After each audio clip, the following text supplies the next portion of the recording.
Halo, selamat siang Bapak dosen dan teman-teman semuanya. Di sini kami dari kelompok satu akan mempresentasikan materi Sistem Informasi Manajemen yang diampu oleh Bapak Ari Wira Andika, STMM. Sebelum itu, izinkan kami memperkenalkan anggota kelompok terlebih dahulu. Kenalkan, saya Ketut Iradian Puspita, nomor absen 3. Perkenalkan, nama saya Nima Didi Harini, absen 7. Dan saya sendiri ini Putu Mira Harista Dewi, absen 11.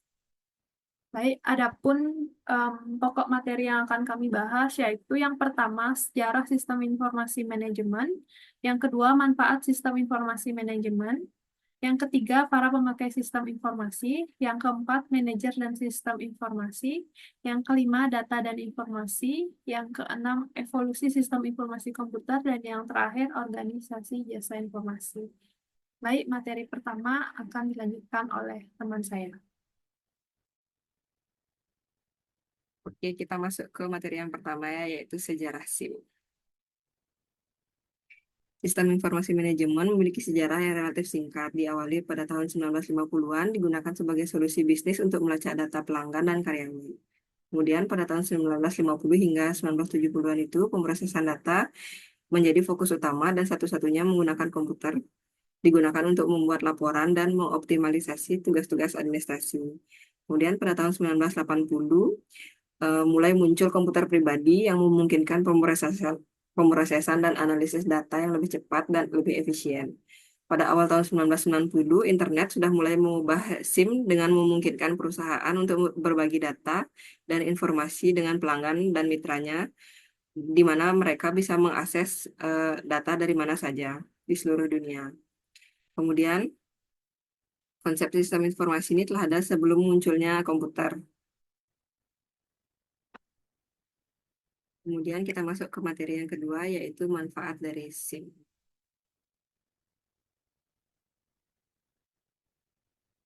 Jadi manfaat yang pertama itu meningkatkan efisiensi dan efektivitas perusahaan. Yang kedua menambah ilmu pengetahuan. Yang ketiga mengurangi ketidakpastian dari pemakaian informasi. Yang keempat mengurangi keanekaragaman. Kemudian manfaat yang kelima itu mendapatkan ide pada saat setiap aktivitas. Manfaat yang keenam sebagai perencanaan, pengawasan, pengarahan, dan pendelegasian kinerja. Kemudian yang ketujuh untuk meningkatkan kualitas sumber daya manusia. Manfaat yang kedelapan itu untuk meningkatkan produktivitas dan penghematan daya. Manfaat yang kesembilan ada sebagai analisis data untuk menetapkan investasi. Selanjutnya memberikan insentif pada kenaikan aliran kinerja. Kemudian mengantisipasi konsekuensi ekonomi dari teknologi baru. Di pada sektor perbankan, SIM ini digunakan untuk mengolah cek nasabah dan membuat laporan rekening dan transaksi. Kemudian untuk mengurangi risiko kegagalan, kemudian memberikan standar, aturan, ukuran, dan keputusan untuk usaha.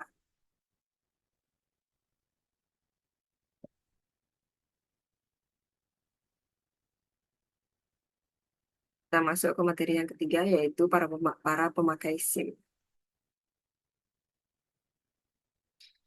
Pemakai informasi atau user ini sangat berkaitan dengan sistem informasi yang merupakan salah satu komponen dari sistem informasi itu sendiri. Kemudian, pemakai informasi ini merata pada semua sektor dalam perusahaan itu ya, terbaik baik dari manajer, karyawan, atau tenaga-tenaga pendukung seperti IT.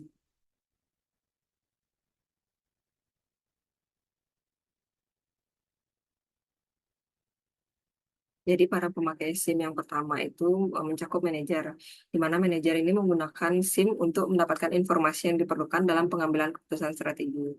Kemudian pemakai yang kedua yaitu karyawan. Karyawan ini menggunakan SIM untuk mengakses data yang relevan dengan tugas mereka, di mana biasanya karyawan ini menyiapkan data-data yang digunakan oleh manajer. Kemudian yang ketiga, pemakai SIM yang ketiga yaitu spesialis TI, di mana mereka ini bertanggung jawab atas pengembangan dan pemeliharaan sistem. Mereka juga memastikan bahwa SIM ini berfungsi dengan baik untuk memenuhi kebutuhan karyawan dan manajer. Baik, di sini saya menjelaskan tentang materi manajer dan sistem informasi materi bab 4, yaitu tentang manajer dan sistem informasi, di mana para manajer memiliki tiga peran utama, yaitu peran antar pribadi interpersonal roles atau peran informasional dan peran keputusan. Berikut ada beberapa peran utama, yaitu yang pertama, pengelolaan data, di mana manajer SIM bertanggung jawab untuk mengumpulkan atau menyimpan dan mengelola data menjadi informasi yang akurat, yaitu penting untuk mendukung keputusan strategi dalam operasional. Yang kedua, ada pengambilan keputusan, di mana sistem informasi manajemen membantu manajer untuk dalam proses pengambilan keputusan dengan menyediakan informasi yang tepat waktu dan relevan. Manajer juga menggunakan data ini untuk memutuskan kebijakan dan strategi yang efektif. Yang ketiga ada koordinasi teknologi informasi, di mana mereka juga mengawasi seluruh aspek teknologi informasi di organisasi, termasuk kebijakan perangkat lunak dan sistem pengembangan, dan memastikan komunikasi dengan profesional non-IT untuk mengintegrasi yang baik antara teknologi dan kebutuhan bisnis. Yang keempat ada peningkatan efisiensi, di mana menggunakan sistem informasi yang tepat, manajer dapat menghemat waktu dan mengurangi risiko kesalahan dalam manual pekerjaan sehingga meningkatkan efisiensi operasional organisasi. Materi berikutnya yaitu data dan informasi, di mana data adalah sesuatu yang belum mempunyai arti bagi penerimanya dan masih memerlukan adanya pengolahan. Yang berikutnya, data terdiri atas fakta-fakta dan angka-angka yang secara relatif tidak berarti bagi pemakai atau fakta mentah yang belum diolah. Data adalah juga menyatakan kenyataan yang menggambarkan sesuatu kejadian dan sesuatu nyata yang terjadi pada saat ataupun tertentu. Berikutnya yaitu klarifikasi data. Berdasarkan dari sifatnya, data dibagi menjadi dua, yaitu data kuantitatif, yaitu data dalam bentuk angka atau bilangan. Contohnya dari 997 nelayan dari Kecamatan A, 354 orang adalah nelayan penuh, 445 orang adalah nelayan sambilan utama. Yaitu data kuantitatif adalah data yang bukan dalam bentuk penjumlahan atau angka, melainkan dalam bentuk pernyataan dan atau kategori. Contohnya kondisi tepat pelanggaran ikan di desa Kabupaten Hulu, Sulawesi Selatan yang sangat buruk saat ini.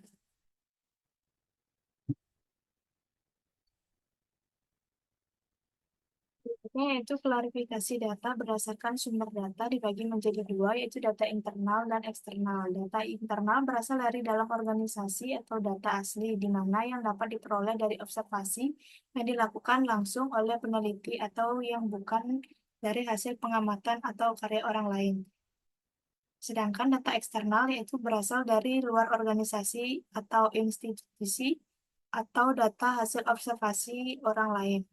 Data eksternal primer yaitu berbentuk lisan atau tertulis yang didapatkan langsung dari pemilik data sendiri atau orang yang melakukan observasi atau pengumpulan data tersebut. Sedangkan data eksternal sekunder merupakan yang diperoleh dari orang yang bukan melakukan observasi langsung. Berikutnya klarifikasi data yang berdasarkan cara memperoleh, yaitu dibagi dua, primer dan sekunder, di mana primer dikumpulkan langsung oleh peneliti atau diperoleh dari sumber pertama dan datanya belum diolah, sedangkan sekunder yaitu diperoleh dari pihak kedua yang mengumpulkan data tersebut. Data sekunder biasanya telah diolah atau diatur sedemikian rupa oleh pengumpulannya. Berikutnya itu berdasarkan cakupan pengumpulan, di mana yang terdiri dari sensus dan sampel. Sensus merupakan yang diperoleh dari populasi, sedangkan sampel yang diperoleh dari sampel tersebut.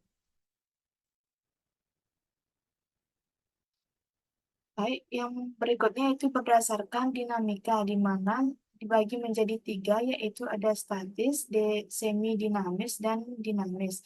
Di mana statis yaitu data yang dalam jangka waktu lama tidak akan mengalami perubahan, sedangkan semi dinamis yaitu data yang dalam waktu kemungkinan mengalami perubahan atau sedikit mengalami perubahan.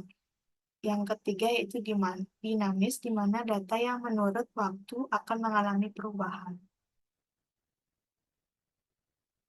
Berikutnya itu berdasarkan skala pengukuran, yaitu terdiri dari yang pertama ada data nominal, yang kedua ada data ordinal, yang ketiga ada data interval, yang keempat ada data rasio. Baik, di sini saya akan melanjutkan materi yang keenam, yaitu evolusi sistem informasi komputer. Evolusi sistem informasi komputer. Manajemen membuat keputusan untuk memecahkan masalah dengan memanfaatkan data dan informasi. Informasi disajikan dalam bentuk lisan maupun tertulis oleh suatu pengelola informasi. Pada bagian pengolahan dengan komputer terdiri dari 5 bidang, yaitu SCA, SIM, DSS, kantor virtual, dan sistem berbasis pengetahuan. Hal tersebut dinamakan dengan sistem informasi berbasis komputer atau Computer Based Information System. Evolusi sistem informasi komputer berfokus pada beberapa bagian diantaranya, yaitu yang pertama, fokus awal pada data, Electronic Data Processing atau EDP, yang merupakan aplikasi sistem informasi yang paling dasar dalam setiap perusahaan. Yang kedua, fokus baru pada informasi atau sistem informasi manajemen. Konsep SIM menyadari bahwa aplikasi komputer harus diterapkan untuk tujuan utama menghasilkan informasi manajemen. Yang ketiga, fokus revisi pada pendukung keputusan atau Decision Support System atau DSS. Sistem penghasil informasi yang ditujukan pada suatu masalah tertentu yang harus dipecahkan oleh manajer. Selanjutnya, fokus pada komunikasi atau Office Automation atau OA, penerapan OA untuk memudahkan komputer dan meningkatkan produktivitas di antara para manajer dan pekerja kantor lainnya melalui penggunaan alat-alat elektronik. Dan yang terakhir ada fokus potensial pada konsultasi atau artificial intelligence atau AI. Ide dasar dari AI adalah bahwa komputer dapat diprogram untuk melaksanakan bagian logis yang sama seperti manusia.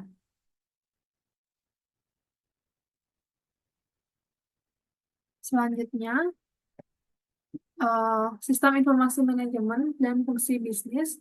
Pengembangan suatu sistem informasi manajemen dapat mencakup di dalamnya pengembangan sistem pengelolaan transaksi, bila SPT atau processing system yang selama ini digunakan oleh perusahaan atau data yang dihasilkan oleh perusahaan atau yang dihasilkan oleh SPT processing system. Yang kedua, sistem informasi eksklusif atau SIE, yaitu subsistem informasi di dalam suatu organisasi untuk kepentingan eksekutif disebut sebagai sistem informasi eksekutif. Sistem informasi ini dibangun karena aktivitas para eksekutif tidak terstruktur dengan baik. Para eksekutif tidak banyak berurusan dengan intern perusahaan, tapi lebih banyak keluar, sehingga perlu ada sistem informasi yang bisa menampung data-data tidak terstruktur yang diterima dan mengolahnya menjadi informasi yang harus selalu siap setiap saat bila diperlukan. Adapun subsistem input keuangan, yang pertama, subsistem informasi akuntansi keuangan mencatat atau menjurnal semua transaksi keuangan. Perusahaan mengelompokkannya berdasarkan akun yang tersedia di dalam buku besar dan menghitiasarkan dalam bentuk neraca serta rugi laba. Selanjutnya, sistem informasi keuangan menghasilkan laporan keuangan.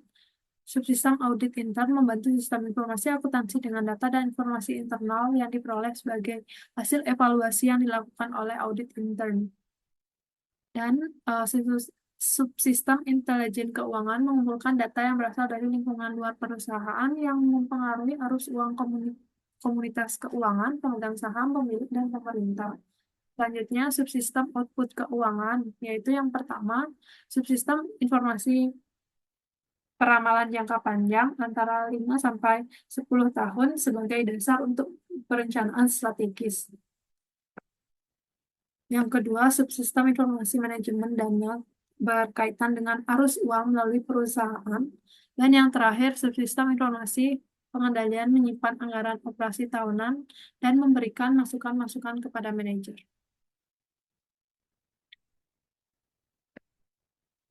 Selanjutnya yaitu organisasi jasa informasi. Adapun definisi organisasi jasa informasi adalah struktur sosial yang stabil dan formal. Struktur tersebut menggunakan sumber daya dari lingkungannya serta mengolah sumber daya tersebut menjadi produk keluaran. Organisasi adalah sekumpulan hak, kewenangan, kewajiban, dan tanggung jawab yang terbentuk secara seimbang dalam kurun waktu tertentu melalui konflik dan penyelesaian konflik. Karakteristik umum organisasi, yang pertama, organisasi tersusun atas hierarki kewenangan, yang kedua, pembagian jenis pekerjaan secara jelas dan terspesialisasi, yang ketiga, kewenangan dibatasi oleh seperangkat aturan dan prosedur, yang keempat, ada aturan menciptakan sistem yang universal dan tidak memihak, yang kelima, ada penilaian karyawan berdasarkan kualifikasi teknik dan profesionalisme bukan karena hubungan pribadi, dan yang terakhir, ada organisasi mengambil prinsip efisiensi, memaksimalkan keluaran, dan memasukkan yang terbatas.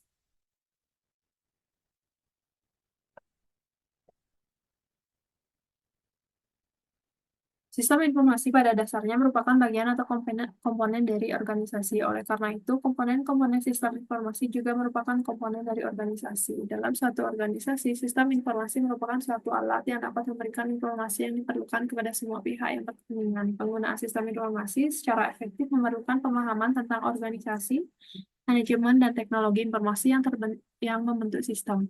Untuk memahami sistem informasi, seorang manajer harus memahami dimensi sistem informasi, yaitu organisasi, manajemen, dan teknologi informasi secara lebih luas, dan kemampuannya untuk menyediakan solusi terhadap tantangan dan masalah dalam lingkungan bisnis. Organisasi jasa informasi adalah entitas atau lembaga yang menyediakan layanan yang berkaitan dengan pengumpulan, pengelolaan, penyimpanan, dan penyebaran informasi kepada pengguna atau publik. Organisasi ini dapat membentuk perusahaan, lembaga pemerintahan, organisasi non-profit, atau bagian dari lembaga pendidikan.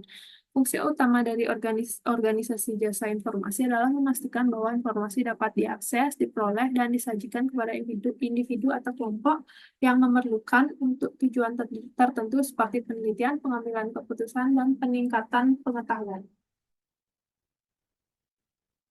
Ciri-ciri organisasi jasa informasi, yang pertama, pengelolaan data dan informasi. Organisasi ini mengelola berbagai sumber informasi melalui dari data digital, arsip fisik, hingga sumber daya multimedia. Yang kedua, penyediaan layanan akses. Mereka menyediakan layanan untuk memudahkan akses kepada informasi baik secara fisik melalui perpustakaan atau arsip maupun secara digital melalui database atau platform online. Yang ketiga, memproses informasi. Organisasi ini sering terlibat dalam memproses informasi untuk mengubah data mentah menjadi informasi yang lebih berguna, relevan, dan dapat diakses oleh pengguna. Yang keempat, pelatihan dan edukasi. Beberapa organisasi jasa informasi memberikan pelatihan tentang cara mencari, mengakses, dan menggunakan informasi secara efektif. Dan yang terakhir, infrastruktur teknologi. Mereka seringkali menggunakan infrastruktur teknologi informasi yang canggih seperti sistem manajemen data, sistem katalogisasi, dan perangkat lunak pencarian dan sistem keamanan informasi. Tujuan utama dari organisasi jasa informasi adalah memastikan bahwa informasi tersedia secara tepat, relevan, dan akurat untuk mendukung pengambilan keputusan penelitian atau penggunaan lainnya. Adapun contoh organisasi jasa informasi yaitu perpustakaan menyediakan layanan pinjaman buku, jurnal, dan sumber daya digital, pusat dokumentasi dan arsip yaitu mengelola dokumen historis dan menyediakan akses ke informasi sejarah. Yang ketiga adalah layanan berita seperti kantor berita atau media yang mengumpulkan dan mendistribusikan data. Dan yang terakhir ada penyedia data komersial, yaitu perusahaan yang menyediakan data spesifik seperti laporan pasar atau analisis keuangan.